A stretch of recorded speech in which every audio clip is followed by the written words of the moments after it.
Train. এখন বাজে সকাল 6টা। তো 6টার মধ্যে আমার সমস্ত কাজ হয়ে গেছে। তো কাজ কমপ্লিট করে আমি স্নান করে নিয়েছি। তো ঠাকুর ঘর খুলে দিয়েছি, ঠাকুর ঘর। এখন হচ্ছে তুলসী পাতা তুলবো। আজকে ওয়েদারটা মেঘলা মেঘলা আকাশ। এখন তুলসী গাছ দেখতেই পাচ্ছি, তুলসী গাছ যেহেতু ঝাঁকড়ানো। তো আজকে আকাশটাও মেঘলা মেঘলা। তুলসী পাতাগুলো তুলবো, তারপর ঠাকুর ঘরে যাবো। চলো তুলসী পাতা তুলে নিই।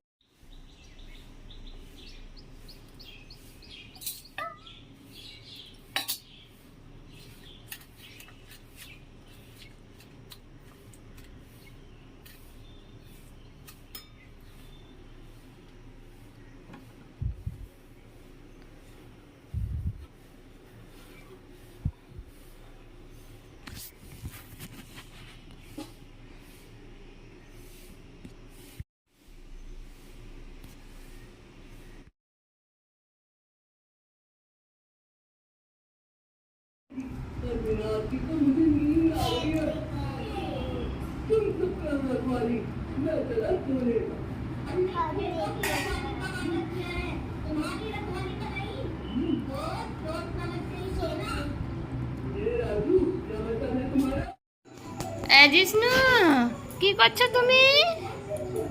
কি করছো?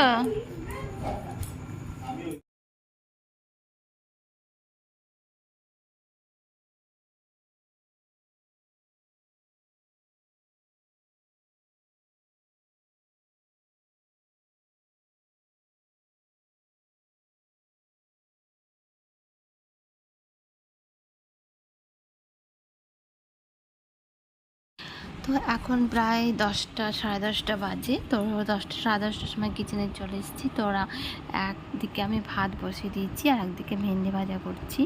তো রান্নাটা কমপ্লিট করে নেবো খুব তাড়াতাড়ি। তো আমি ঠাকুর ঘরে কাজ কমপ্লিট করতে করতে আমার ছেলে ঘুম থেকে উঠে গেছিলো। আমার ছেলে অনেক রাতে ঘুমায়, মানে 10টা সাড়ে 10টার সময় ঘুম থেকে উঠে পড়ে, তখন আমার সমস্ত কাজ হয়ে যায়। আর রাত বলতে অনেক রাতে, মানে 2টো আড়াইটা এরকম টাইমে ঘুমায়।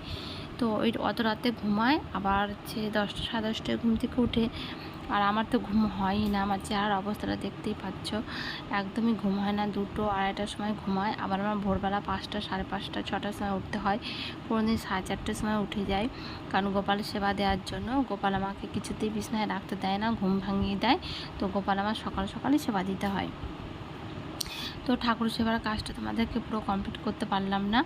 তো এই দেখো আমার ছেলে হচ্ছে স্নান টান করে খাইয়ে দাইয়ে ঘুম পাড়িয়ে দিয়েছি।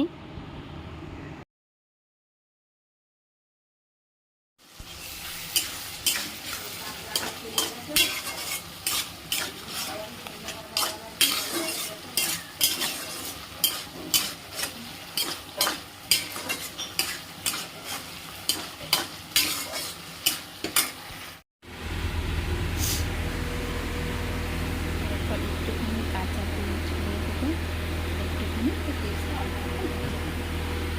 মাছের ঝোলটা সর্ষে বাটা।